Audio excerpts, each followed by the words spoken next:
Hello and welcome to The Rewind, where we dive into the making and legacy of various films from cult classics to award-winning masterpieces. Today's movie is At Close Range, the 1986 American crime thriller that stars Sean Penn as a tough teen who reunites with his criminal father, played by Christopher Walken, and excitedly joins his criminal enterprise, only for his father's true evil nature to reveal itself. Directed by James Foley, At Close Range is a dark and thrilling true crime story that paired a burgeoning powerhouse actor in Sean Penn with an Oscar winner in Christopher Walken to great effect on screen. While off-screen, Penn's relationship with Madonna resulted in this indie film becoming paparazzi central. Joining me today to talk about At Close Range is actor and filmmaker Kevin Interdonato, whose next film, the crime thriller Dirty Hands, releases April 24 in theaters across the US and stars Patrick Muldoon and Denise Richards alongside with Kevin himself, who joins me now on the podcast to talk all things At Close Range.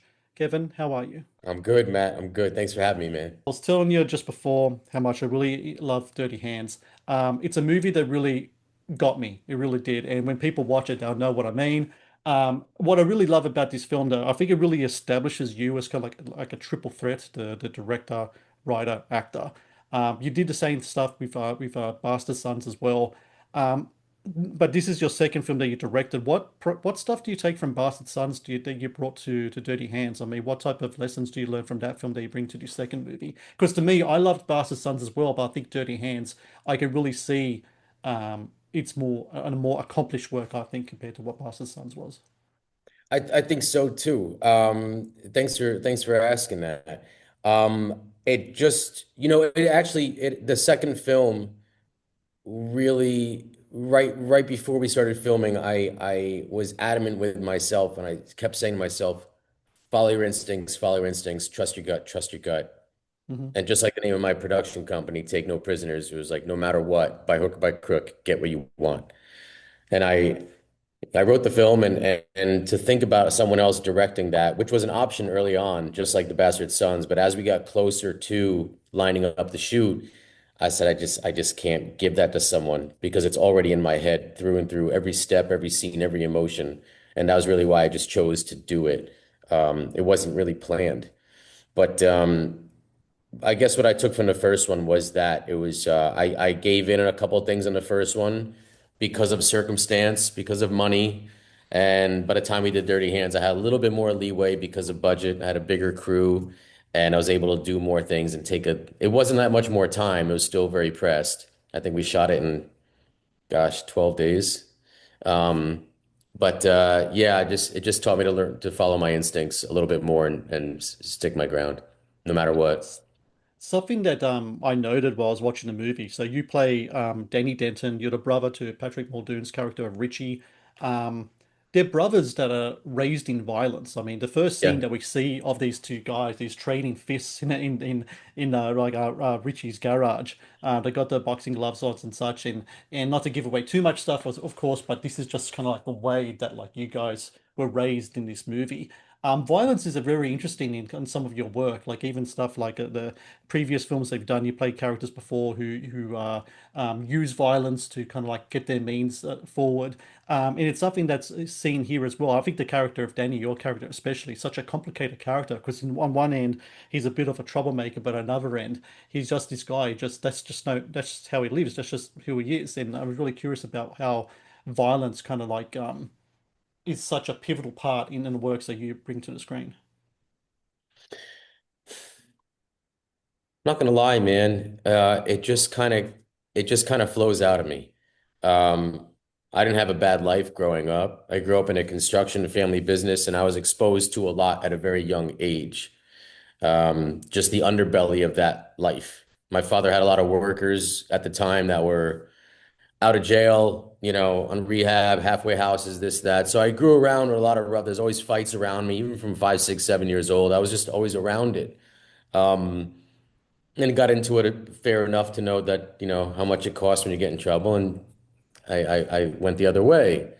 But just like you can kind of expect what to see when you watch Robert De Niro in something as far as his mannerisms is concerned, um, there's things that are in certain people that don't, that are innately there, and you don't require much thought. And when it comes to telling stories in any capacity as an actor, I always lean to craft and work and see things in a certain light that revolve around a violent nature, and in writing and directing too. I don't know, Matt. It's you're the first person ever to bring that to my attention, so I never really put much thought to it.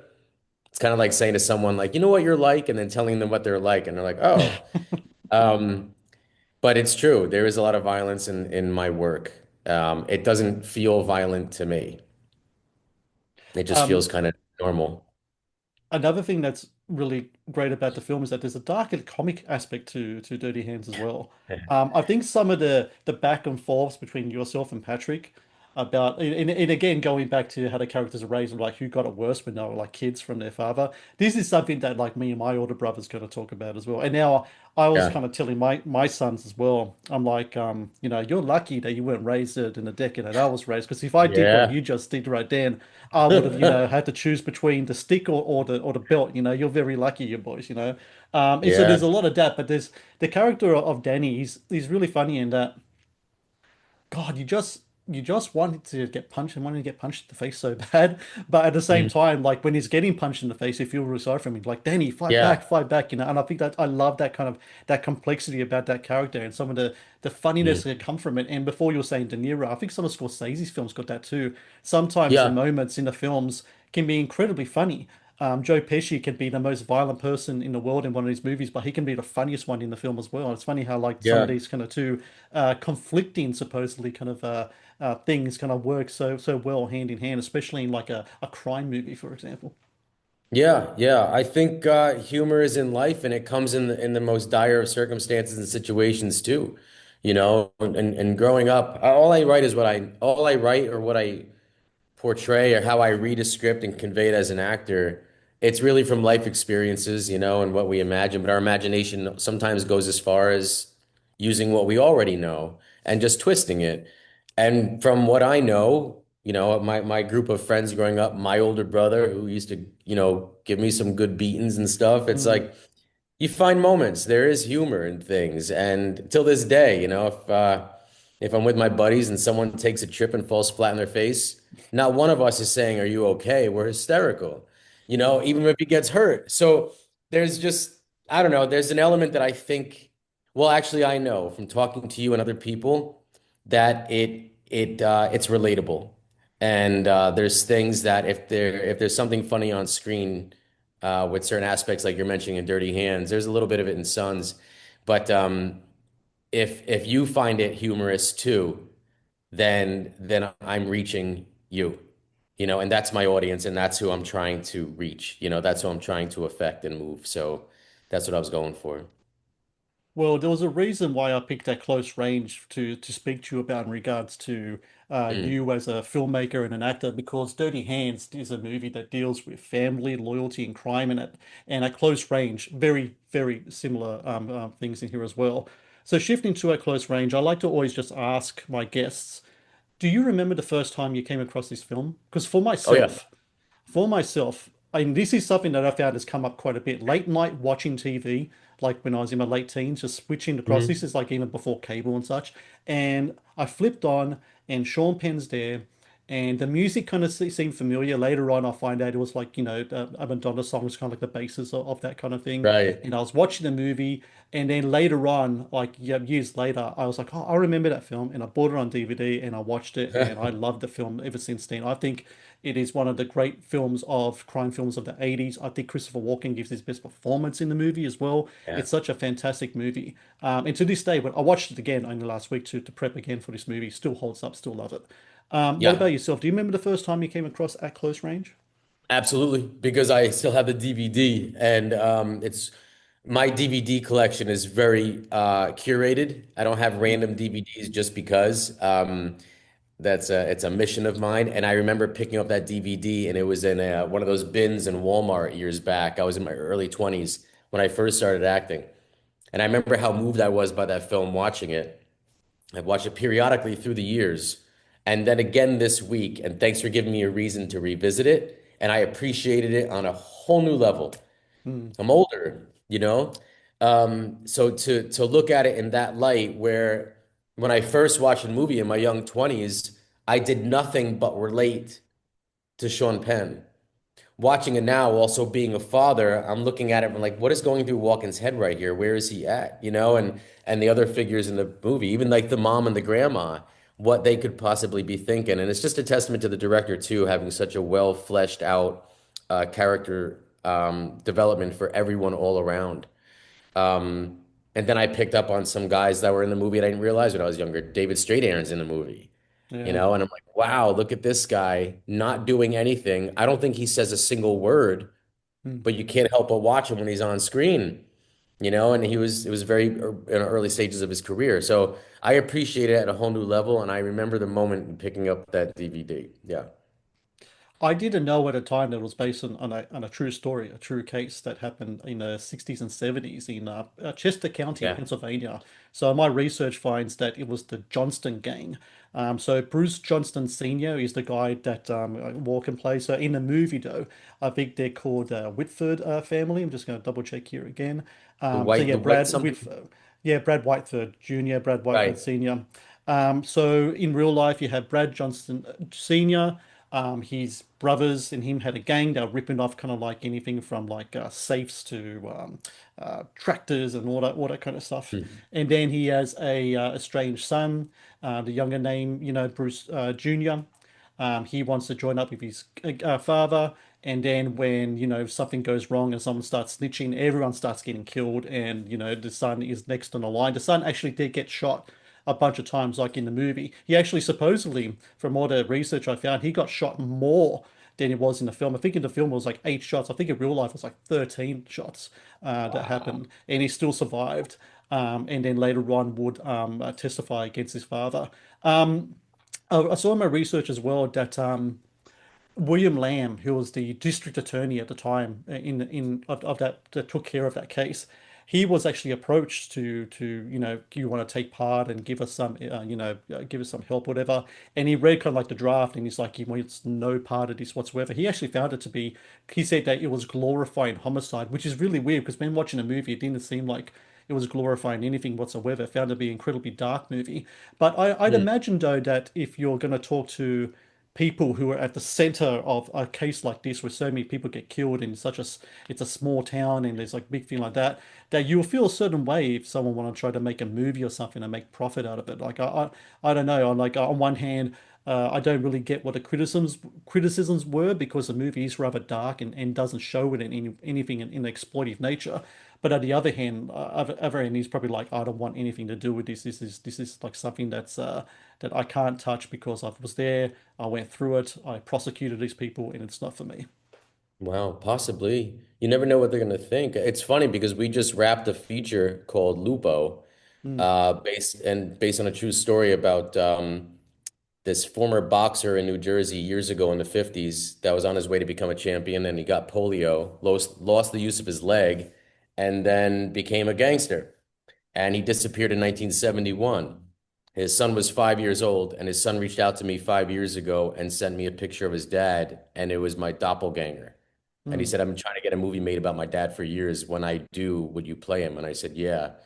6 years later, we just wrapped in November. It's in post right now. And while we were filming it, people were coming out of the woodwork. It took place in this town called Lodi, New Jersey. And people were coming out of the woodwork because they heard about it. And everybody had their own story. Now, who's embellishing, who's not? If the man was still around or alive, no one knows. He would be 93 today. But people were coming up to set. People were bringing their grandparents who knew this guy, Joey Lupo and stuff. Everybody wanted to be at a piece of it. There was one guy, oddly enough, that didn't. And mm. he was the judge at the time when Lupo was alive and active. And we went to him for information about the film, and he said, I want nothing to do with it. Well, Oddly yeah, enough. Yeah. So you yeah, never know, man. It's interesting. it is. It is very much interesting. The Matt's Movie Reviews YouTube channel is brought to you by TeePublic. TeePublic is the world's largest marketplace for independent creators to sell their work on the highest quality merchandise. With over 1.2 million designs, TeePublic is sure to have something you'll love.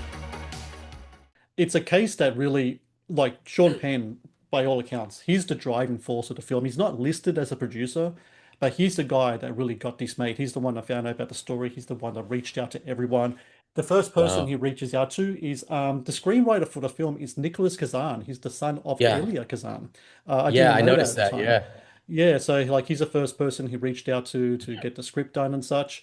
Later on, Nicholas Kazan will say there was some things change from his screenplay. That's something that happens a lot, I think, in movies. Yeah. Even like a movie like the biggest ones in the world, like Jaws, unless it's like a writer, director, auteur kind of thing, is going to be changes always made all the time. Sure.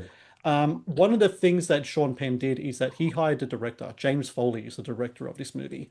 Really kind of underrated director, I think, in my opinion. He did Glengarry Glen Ross, the one with Pacino and Jack Lemmon. He actually directed that as well. He did another movie called Two Bits. He did a whole bunch of TV as well, like heaps of TV. And he passed away, I Hmm. think it was a couple of years ago. The last movies he did was the last two installments of the Fifty Shades movies. I don't know if you remember when those came Really? out. Those were his last two movies that he did. But before that, he was doing heaps of TV. He did movies. Fear with Mark Wahlberg, 1996. That was another movie of his. Okay. The interesting thing about this guy, James Foley, he was actually put under the wing of the 70s director, Hal Ashby. Hal Ashby found him as a student at a student party where Foley was showing his shorts, and Hal Ashby said like they're not good, but I think you have potential to be really great. And he kind of took him under his wing and like helped him Huh. become the director that he is. Anyway, so Sean Penn meets this guy James Foley, and James Foley said in an interview he did in 2003 that the film got made because Sean Penn was like really hot stuff at the time. So this was Right. 1986. So Fast Times was out, Falcon and the Snowman was out. So all Yeah, these yeah. Bad Boys, all these movies, right? He's climbing, climbing, climbing, and because he Sure. wanted to do it, he had power to get anyone, and he got James Foley, and from all accounts, like them two were like thick as thieves. They live with each other. They Oh, they they wow. they did everything on the movie together. They're kind of like the ultimate duo on the film itself. And I think it's really interesting in that Sean Penn seems like a guy. A lot of times he doesn't seem to like collaboration a lot. Like you don't see Hmm. him working with the same directors all the time. He does work with the same cast as a director, but not with the same directors. I was very hard to kind of find him working with the same director. Like he did Eastwood once, he did Woody Allen once. Like there's no one else he Yeah. really did other than that. But to find like this guy, and they're both, I imagine, around the same age, and like maybe have the same interests. They're both New York guys. They're working together here. I think it's really interesting where you can find an actor and a director who can be simpatico in that kind of way. Yeah, yeah, man. And I tell you, it's when you find it, it's like magic. It's like finding your significant other. When you can connect with a director in that capacity, it's really something. I've only had that maybe twice, very, very early in my career, and right now, because my wife started directing and she directed Lupo.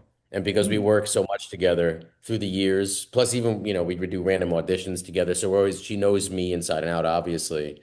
But it's a wonderful feeling when you're speaking the same language and it's something, just a little look after you do a take speaks volumes on both ends, and there's just such an understanding there and a trust.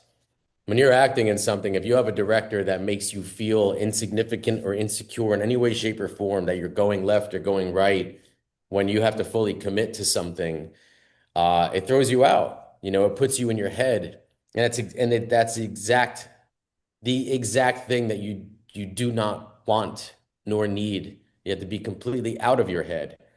And when you have a director that understands that and really embraces you and brings you into that world and is there right with you, yeah, and you feel like partners, oh, there's nothing like it.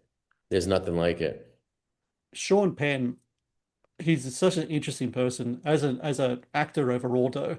It's hard to think of another actor of his generation, and his generation's got great actors. I mean, we're talking like Tom Cruise, Val Kilmer, like all these kind of great guys there. But he, like, far and above, he's like the powerhouse drama guy out of all of them. He's the method guy out of Sure. all of them. He's the guy that was continuing the 70s thing that De Niro and even before that Brando and stuff were doing. And it would Yeah. make sense why later he'll become best mates with all these guys. Like he's good friends Yeah. still with Nicholson and De Niro and all these guys.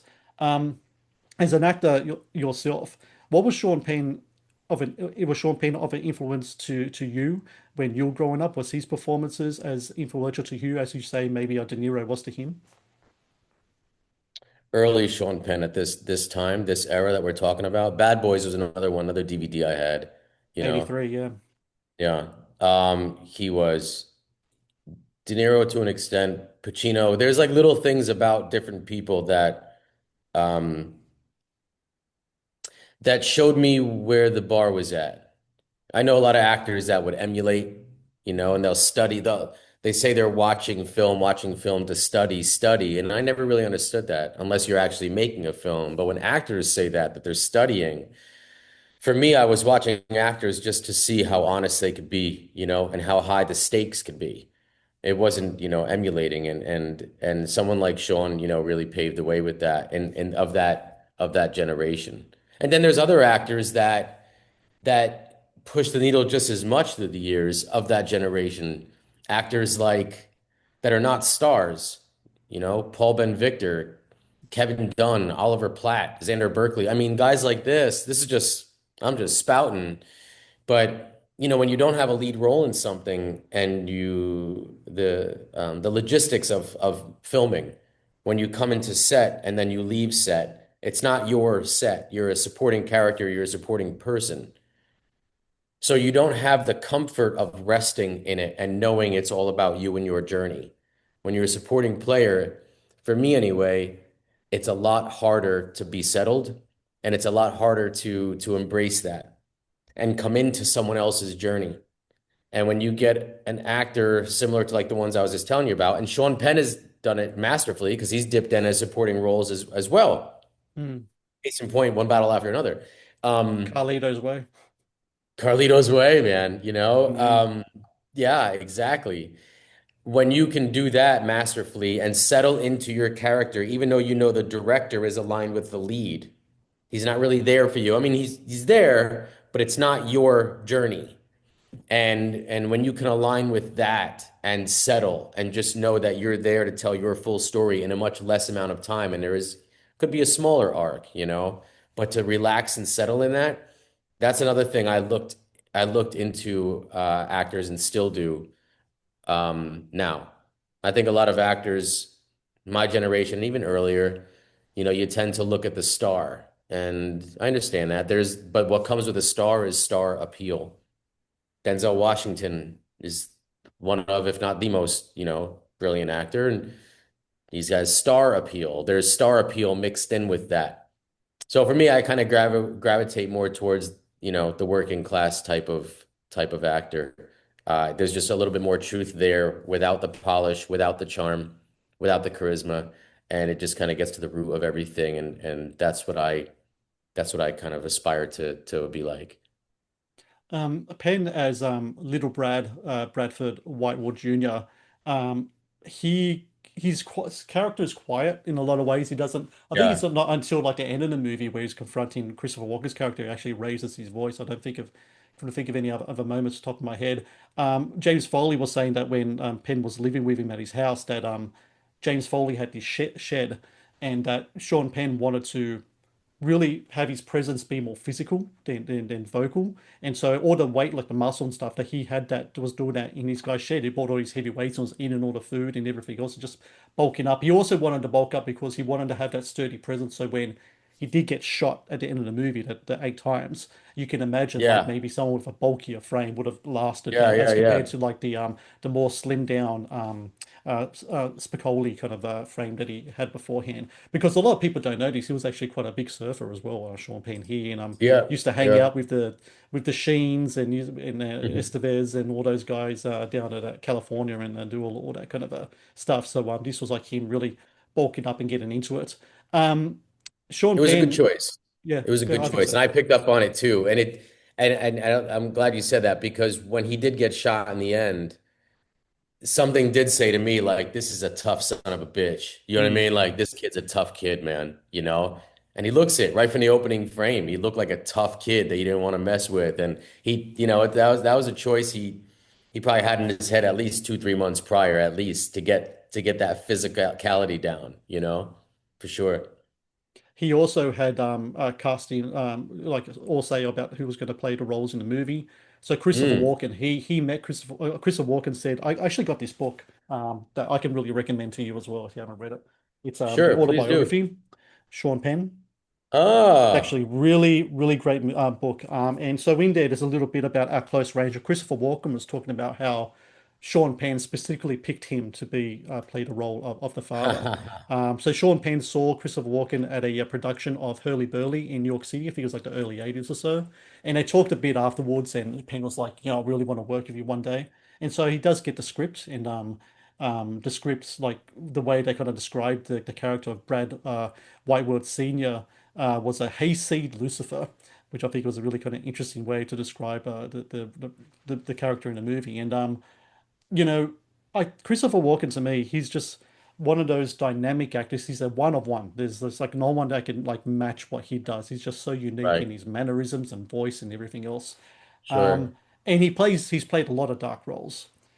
This movie, though, there's something about this film. There's a primal evil to this character that Walken really brings to the fore, especially like in the second half of the movie, that was Yeah, just chilling to me.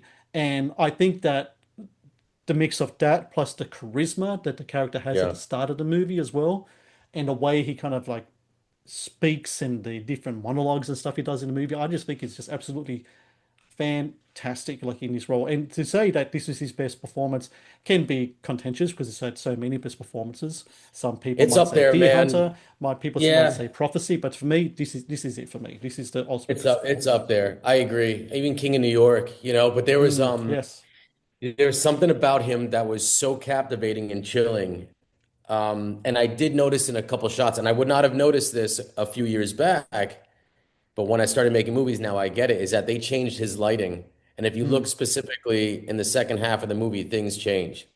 And they started lighting him overhead so his eyes looked a little darker and he tilted his head down in certain spots. And that does add to it, adds to it. He brought it first. And he was so clear with his character. Sometimes you're kind of up in the air. What people don't realize is we're all human too. Sometimes you almost get into a car accident and you're shooken up, or you get a call from your kid who's just fell, like moments before a scene. I did a scene in a film 2 years ago, and my wife and my daughter came to set. She was 5 years old, and right before the big scene, about 5 minutes before, my poor daughter got sick and she was throwing up all over the place right behind the camera. And I'm like, oh my God. mm. So it takes you out. You have to go handle your business and then come back in. There's things that just, are thrown at you. But it is your job to stay focused and to see his consistency and continuity of emotion and character really staying. That means he did his homework. You don't see it too often. It's the old school guys that really I aspire to be like in that sense because they work on it months prior. They find their settling point. So when you do have to go away from it, you can come right back and you're back in. And seeing the consistency of his work in that, it was really wonderful to watch. He blew me away in that movie, man. I think like, we're on the same page. He really blew me away. Sean did a great job. He was wonderful in it. He was captivating in his own right, holding those moments and, really, really breathing life into it. Then that honesty, that performance. But Walken was the key. He was the key. And man, well casted. He was incredible. He is, and one thing I love about Walken is he's great with monologues. He's delivered so many Mm. great monologues from Pulp Fiction. The Comfort of Strangers has got a great monologue as well. Uh, There's a monologue in this movie just before his character kills another pivotal character. His monologue talks about coyotes in heat and how the coyote will the first thing he does, he takes care of the males, the way he speaks and everything, yeah. and it goes up and down and everything, and it's just so intense and the camera's on him. Can you explain to me just a bit, as an actor, the process of a monologue? uh, How do you tackle a monologue? I mean, Is it just a thing of just memorizing everything, just of how do you break it down in sections? I mean, how do you kind of like process a monologue and deliver on screen? Because I think I find it to be an incredibly impressive act, not only a performance but of memory as well. I'm like I couldn't be able to remember half the stuff. Like I have to have a script half the time to help me with reviews. Like I'm not good at that stuff. But how do your actors kind of like what type of things do you do? What do you do to like get a monologue down and ready to deliver? Well, that's the thing. If for me, who am I? But for me, it all comes down to the writing. Mm, If the writing is good, the words stick with no effort. They just stick because it just feels so organic coming out of you. Sometimes you get scripts sent to you, and for the sake of the job, you need to do it. And every line is like, "Hey man, what's up, bro? Listen to this, dude." And it's like, all right, you're just fluffing around. But if you have meaningful dialogue, something that you could really sink your teeth into and to fully understand and embrace on the page, when you read it over and over and over again and just kind of let it hit you rather than thinking about memorizing it and just finding truth within the words, it just kind of sticks. And I've seen a lot of great, wonderful actors do monologues, not only on film, but in class, Sometimes years ago when I was going to class, some of the best work you'll ever see, or sometimes even do, is in a class where no one ever sees it. And a lot of times in the monologue, it depends on the actor, you know. yeah. Some of the best monologues I've ever seen on film just happen to be delivered by very charismatic actors. And it just holds you. They know how there's a thing about that. They know how to hold you. And usually actors that are playing leads too. There is a star factor about the person that's playing the role. It's someone that you want to watch. And they just got a thing about them. There is aspects of people's personalities, man, that do convey on screen. It's an aspect. You can only avoid it so much. Only a couple actors are able to completely eradicate their own personal behaviors and tics. Obviously, Daniel Day-Lewis, Christian Bale. There's a few guys like that, man, that could really remove themselves from it and still deliver. But at the end of the day, it's if you really have good writing, it's not about memorizing it because it hits you as you're going over it. And then somehow or another, Matt, it just sticks. It Mm. just does. The Matt's Movie Reviews podcast is brought to you by Amazon Prime Video.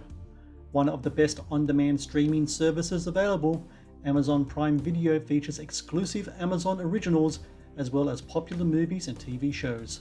Watch Amazon Prime Video anytime, anywhere.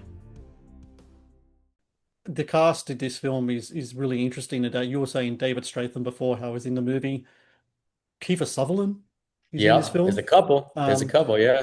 Supposedly, who was the Joel Schumacher who did The Lost Boys? He casted Kiefer Sutherland in The Lost Boys because of this movie in Close Range, because there's a number of scenes where there's a lot of the photography in the film. Like you'll see kind of like Sutherland's silhouette kind of like half in shadow, half not, like during those robbery scenes. And Wow. Schumacher's like, oh, who's that guy? And that got so this was movie is like very kind of pivotal to like his next kind of like becoming the leading man, which Wow. is funny enough. Crispin Yeah. Glover is in the film, Yeah. and I half the time I don't know what Crispin Glover is doing in these movies, but again, it's much like Christopher Walken, very Yeah. unique, very much a one-on-one. In this movie, it shows it as well. There's another actor Um, that reminded me, not reminds me, but has its own unique flavor. And I haven't seen him in a long time. yeah. Jeremy Davies. Does that ring a bell? What say again? Jeremy Davies. Yeah, was he in? He was in Saving Um, Private Ryan. yeah, That and might be the biggest one. he was in what's that show with Timothy Olyphant where he plays the cop? I Oh, forgot what it's called. Why am I Justified? Justified? He was in Justified. He had a big part in He's in that too. Justified. Yep. And There's certain actors, even like yeah, Steve Zahn. Steve Zahn yeah, has an unnatural rhythm to him yeah, that just kind of keeps you in there. It's interesting. Now they're not acting, man. They have an interesting rhythm to themselves in life, and they just know how to comfortably convey that when it comes to material, and they're just being themselves. It's nice to see. And Crispin Glover in that movie is just in everything. I think he's just off. yeah, So even though he yeah, played the character he played, that could have been breezed through by another actor. But he yeah, really super, super interesting, and it was captivating to watch Crispin Glover in that too. And this Yeah. is very much a family affair as well. So you have Christopher Penn, who plays the younger Yeah. brother, Tommy Whitewood. So this is kind of like his big kind of movie in the film. And the grandma in the movie is played by Eileen Ryan, who's actually the mum of Sean and Christopher Penn. So she's in it as well. So very much kind of like a family kind of thing because this movie is, by all accounts, it is an independent film. It was a very much a film that was made from scraps from Penn and from whoever else you can get on the board, and had a budget of 6.5 million. It was Oh, shot in Tennessee, even though it's actually based in Chester County and Lancaster County in Pennsylvania. It's actually shot in I Franklin knew and it. Franklin Hill in Tennessee. So there's an interesting thing that happens to this movie in that the Madonna factor comes in here. So I don't know if people Mm. know Sean Penn was married to Madonna. They actually got engaged on the set of this movie because Madonna was involved with the film because the composer of the film was named Patrick Leonard. And so he was the guy who did he was like the musical director for like Madonna's concert stuff. And he Mm. had the tune that would become the song Live to Tell that Madonna did. He actually had Yeah. that for another movie beforehand. It was a movie called Fire with Fire. It was like a 1986 film. They knocked it back. And so then he presented it to the people who are like doing close range, Penn and Folding. They said, "Oh, that sounds pretty good." And it's like, "Oh, we're gonna have Oh. Madonna do it." And that's how Madonna meets Penn, was through this movie. They get engaged on a movie. She decides to come to location, and all of a sudden, this little town in Tennessee has this movie that has Sean Penn in it, Christopher Walken. But as soon as Madonna gets there, the paparazzi were coming in through. So the first photos you see of Sean Penn beating up paparazzi and such, the first ones, it happens at the hotel in Tennessee while this movie is happening. How nuts would Oh, that be that you work in this independent film? Like you're James Foley, you're doing this independent film, all of a sudden it's just like paparazzi everywhere. You need to sneak in all these people everywhere. I think it would be just a crazy hectic time to make a film like that. oh, without a doubt, man. I never had to deal with that. Thank God. I don't even know how I would react. But I had a feeling it was Pennsylvania because I'm in New Jersey and you pick up on license plates on the cars and I was like, man, that looks like Pennsylvania. And sure enough, a couple shots they had the pen plates and I was like, I knew it. But I didn't know they shot in Tennessee. I didn't know that. Is it true that like the jersey that we see in like the or like even like other places we see like a so Pennsylvania's like more Amish, like that's Amish country, right? That's where Witness and stuff would be pasting. Is There's that right? elements of Amish there, but Pennsylvania is could be its own country. It's huge. Right. It takes 6.5 hours to drive from one end to the other, and it's rural, but there is cool cities in there too, you know. New Jersey, I think I know where you're going with this. You know, that it could have a stereotype to it, but the fact of the matter is, now New Jersey is booming. It feels like I'm back in LA again. There's movie productions everywhere throughout the state.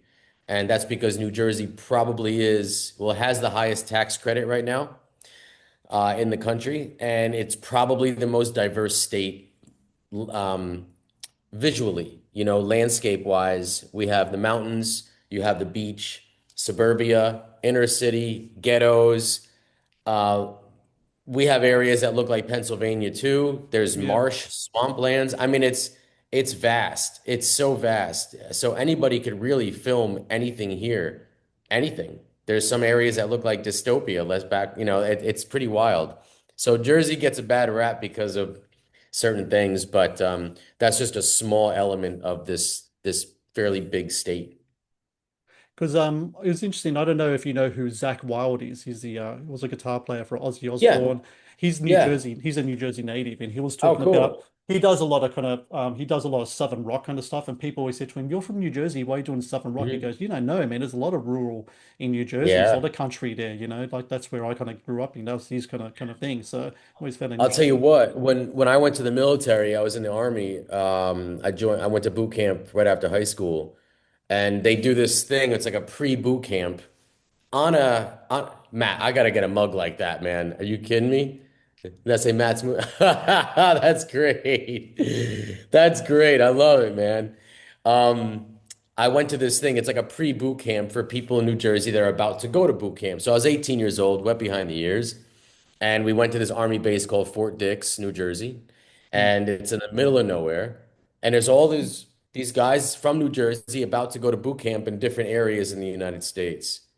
So we get together, there's about 50 of us, and I'd say about ten of the guys that were there, oh, they all talk like this. I had no idea where they were from. I said, "Where are you from?" Like, New Jersey. Where are you from? I'm like, New Jersey. Up north. Where are you Yeah, from? Like, I'm down by Vineland. And then down yeah, southwest, it's like their own life. So yeah. it's pretty wild, man. It's a pretty diverse state.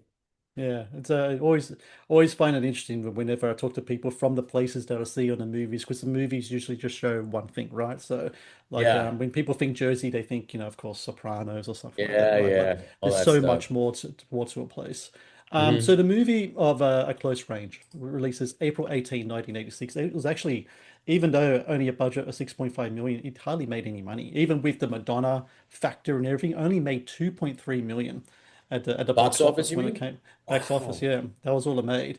And reviews at the time were kind of mixed as well. Some people really liked it, like Roger Ebert really liked the film and such. Some people found it to be too dark. But I think as the years went on, and people started watching it in DVD, like yourself, like you find it in the bargain bin in a Walmart. Myself, find it late night TV. I think there's a whole generation of people who end up finding this movie later, to the point where I think Criterion released like a like, or Arrow, I forgot which company it was, released like like a premium Blu-ray 4K kind of thing not long ago, Yeah. because it's just how much people love the film. There's some really interesting trivia that comes with this movie, though, especially when it comes to some of the darkness in the film. The part at the end where Brad Jr. confronts Brad Sr. In the house. So that didn't happen in real life whatsoever. In real life, Brad Jr. gets shot up. His girlfriend gets shot up. He takes his girlfriend into her house. She has an aneurysm. She dies. He calls the police. They come. They take him away. That's where it ends, right? And then later he Right. testifies. So the whole part with them two, like the confrontation between the two, it was based on fiction, but it's a great moment in the movie.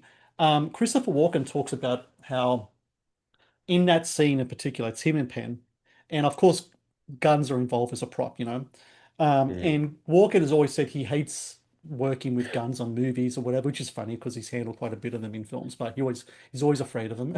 And Sean Penn played a bit of a mind game with him, where just before they're about to say action, Foley's about to say action, Sean Penn runs off the set and he says, "Give me the other gun, the live one," and he comes back in with the same gun, not a live one. But then Christopher Walken said, he's like, "This fucking guy's crazy. He's gonna Mm. actually have a live gun." And so the reactions that Christopher Walken has in the movie, especially when the gun gets close to his face and he's like, "Whoa, whoa," like that kind of thing, that's like Christopher Walken genuine, just being like, "These guys are nut. What's going on?" kind of thing. Yeah. Like where's someone to stand in and do something about that. And I thought that was just really kind of fascinating. Uh, tr- a little dicey as well, I think as well. I don't think anyone Yeah. want to do anything like that If on the someone set. did that to me, I would knock the shit out of them. I don't Yeah. have patience for that. You Especially know, especially if you don't mind me interjecting post Rust, or all the stuff going on there with mm, like all the stuff there as well. I think like that would be like a no-go for a lot of people. yeah, yeah. I mean, look, man, with VFX technology and stuff, it's like you really don't need, even you don't even really need blanks too much anymore. And depends on where you're aiming. And I've done enough films too when I was younger and taking the risks and this and that. But people get wonky with guns. Actors, you're living out a fascinating moment that you would never have in life. And Mm, it's like a high for them and you can't control it. I don't like working with guns. I've been in war, man, so it's a little different with me. But one film in particular that never even got finished years ago in 2006, there was a knife fight scene, and it was blocked out. And I was an actor in the scene. It took place in a dark alley. Two actors were going at each other. One had a knife, one didn't. And I was way in the back in the alley walking up, so I was out of focus. On the other end of the alley was the camera. So there's the camera, the fight, and then me. And on action, the two started fighting. I'm walking up the alley watching it. And something was happening in the fight. It was a little bit farther away from me that didn't look like the rehearsals. And then the one actor started screaming. And then before you know it, as I got close, he raised his hand like this and blood just shot out of it. oh So wow. the director's like, cut, cut, cut. Well, it turns out we were practicing with the fake knife. And then to make it more real for him, he went and grabbed a real knife. Now there was no stabbing in the scene. There was no stabbing that was supposed to happen. But what happened was when they were tussling around, somehow or another, it went behind the one guy's back and they fell. And the knife Mm, went through his side and he actually stabbed himself in his own hand. It was a crazy story. wow. But I just couldn't believe the stupidity of someone to do that just to get a rise at the risk of somebody else. Yeah. It's really not right, and it's extremely fucking selfish. Now to do what Sean Penn did, like I kind of like it. Me, I would have just cracked him one because I don't like fucking around like that. Yeah. But yes, to get someone going. But as far as using something real or something like that, that's a big no go. There's no need for it, man. There's no need. So when I was reading that book, the biography I was showing to you before, Sean Penn was talking Yeah. about that, and he was saying there's some people you don't fuck with, but when it comes to Christopher Walken, he's a guy that likes to fuck with everyone. So it's kind of like a thing that like people try to tend to do. So I imagine he thought maybe he had maybe like a I don't know he would understand that Walken and be like all right it's cool, but still dicey I think anyway. I see. I see. Yeah. Um, and another interesting thing about that ending is that when they were finishing up the film and they were having problems with the financier and they got other people involved, and the people involved, new people involved, said they wanted to change the ending where they wanted young Brad Oh, to get revenge and actually kill older Brad on screen. And Sean Penn nah, not doing it. I'm not going to show up to work. It ain't going to happen. Blah blah blah. And I'm happy they didn't because that final scene where he's in the jury box, and he has to testify against his father. And the yeah. last words are like, do you know who killed, your brother? And it's like, it's my father. I mean, that's a hard hitting, nice final punch to this movie that's really dark and such. And I think that ended on like a revenge kind of thing, very 80s kind of like action tropey kind of thing, would have really Yeah. undercut a lot of the stuff that was happening beforehand. Yeah, big time. I mean, they even caught that moment and freeze framed it and just kind of Mm. punched in on his eyes. That's a wonderful moment. And from an actor's perspective, boy, it's a blessing. It's truly a blessing. And it feels like a life blessing when you're an actor in a film and you get to go on a journey. And when you go on that journey and the director understands human emotion, human relation, and it's all organic and totally supports what you're doing as an actor.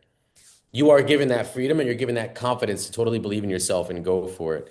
And then, you are still left up to your own devices. I mean, a director can direct, but sometimes you can only do so much with someone. And if they get it, they get it. They don't, they don't. That moment in particular, boy, Sean Penn was so dialed in. He just was so dialed in and understood the moment. And that's something in you that, no acting class or acting teacher can really get you there. That's something that's in you that he just embraced and let out. And you could feel. I mean, that moment was you read it on page, right, Matt? It's one line. He's my father. One line. So you're reading a script, you're reading this one page. What do you pull from that? So he really thought about that last moment and how to build it and then forgot about it. And then totally embraced the moment and leading up to action where his mind was to stay relaxed and calm and prepare and know where he had to be mentally and block everything out with the camera guy and the first AD coming with the clapper and block, block, block. And you're just ready. And then action, he's just ready. And that moment was built. He received the line, "Do you know the man over there?" And whoever it was. And I think, and he started holding back his tears as best he could. And then finally managed to squeak those words out. He was my father. It was, man, there's very few and far moments in cinema that you'll find like that. I think you can agree. It was the most pure thing I've seen in a long time. It's a fine fitting conclusion to a fantastic movie, a close range. And if anyone out there hasn't seen it yet, both, I think Kevin, you and I are in agreement here. People really need to watch this movie. You've got two powerhouse actors going head to head in this movie. I think I just absolutely love this film. Yeah, 1986 is when it came out, so this year's like a big anniversary year for us. So what's that, 86 to Mhm. 2026? Was that 40 Wow. years or so since it Yeah. came out? So yeah, I mean, in even 40 years after, like, and I'm sure you agree with me, it still looks great. The photography, everything in the movie looks fantastic, and performances still last as well. Yeah. And for everyone out there listening, we thank you so very much for to sticking with us for talking that close range. And also, everyone in the US, which is my major demographic out there, you know who you are. Dirty Hands. Watch it when it comes out in theaters. Watch it in the theater because we need people going to watch independent films in the theater. I can't stress how important it is that we get people watching independent films in theaters, especially one that's as great quality as what Dirty Hands is. And Kevin Interdonato, I thank you very much for joining me today, going on this journey in all things at close range and talking about Dirty Hands as well. I can't wait to get my review out there, man, and start spouting my love for this movie because I really do enjoy this film. I did, Oh, thanks. and I can't wait for people to watch it. And then afterwards, you and I need to have a discussion off air, and you got to tell me where these Easter eggs might be. We'll talk about Easter eggs later. I don't want to give away too much right now, but we got to have to discuss this afterwards because I find that's very fascinating to me. So, but again, thank you for your time today. Pleasure was mine, Matt. Thanks so much, man. Thank you for watching the Matt's Movie Reviews channel. Please subscribe for more reviews, podcast interviews, and exclusive content.